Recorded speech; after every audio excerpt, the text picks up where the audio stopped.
ये नगर एक राक्षस के शरीर पर बसा हुआ है। यहाँ आज भी है भगवान विष्णु के पैरों के निशान। मंदिर जिसके शिखर पर कभी हुआ करता था 1 क्विंटल सोना। जानिए क्यों यहाँ जलाना पड़ती है नकली लाश वरना। नमस्कार दोस्तों, मैं हूं केशव कोठारी और सीखो ऑफिशियल शो भारत के मंदिर में आज हम चलेंगे बिहार के गया में स्थित विष्णुपद मंदिर की यात्रा पर। यह एक लौता मंदिर है जहां भगवान विष्णु के चरणों के निशान मौजूद हैं। वायु पुराण के अनुसार गयासुर नामक राक्षस ने यहाँ कई वर्षों तक अपनी सांस रोककर विष्णु जी की तपस्या की थी। इसके फलस्वरूप उसे वरदान प्राप्त हुआ कि उसके दर्शन करने वाला हर एक मनुष्य पाप मुक्त होकर मोक्ष को प्राप्त करेगा। परंतु इससे पाप करने के बाद भी लोगों को मोक्ष मिलने लगा और सृष्टि का संतुलन बिगड़ गया। तब विष्णु जी ने गयासुर का अंत करने के लिए उसके सीने पर एक बड़ी सी चट्टान रखकर उसे अपने पांव से दबाकर धरती के नीचे धकेल दिया। कहा जाता है कि गया का ये शहर उसी गयासुर के सीने पर रखी चट्टान पर बसा हुआ है। विष्णुपद मंदिर में आज भी विष्णु जी के दाहिने पैर का वो निशान मौजूद है और यह 40 सेंटीमीटर लंबा है, जिसे धर्मशिला कहते हैं।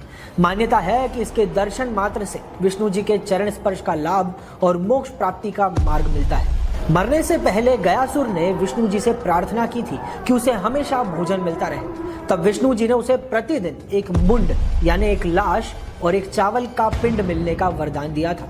आज भी गया में लोग अपने पितृ तर्पण के लिए पिंडदान और अंतिम संस्कार करने आते हैं, जिससे गयासुर को भोग मिलता रहता है। किंवदंतियों के अनुसार जिस दिन गयासुर को भोग नहीं मिलेगा उस दिन वह धरती पर वापस लौट आएगा। इसी कारण से जब भी यहाँ एक भी शव का अंतिम संस्कार नहीं होता है उस दिन यहाँ कपास, घास, लकड़ी और मांस से पुतला बनाकर उसे शव की तरह अंतिम संस्कार किया जाता है। ऐसा खासकर कोविड पैंडेमिक के दौरान कई बार देखा गया था। ये मंदिर रहस्यमयी फाल्गु नदी के तट पर स्थित है, जहाँ राम जी ने माता सीता के साथ मिलकर अपने पिता दशरथ के लिए बालू से बने पिंड का दान किया था। तभी से यहाँ बालू की रेत से बने पिंड का दान करने का भी बहुत महत्व है। शिलालेखों के अनुसार यहाँ विष्णु जी के चरण सतयुग काल से मौजूद है। वर्तमान मंदिर का निर्माण 8वीं शताब्दी में रानी अहिल्याबाई होलकर द्वारा हुआ था।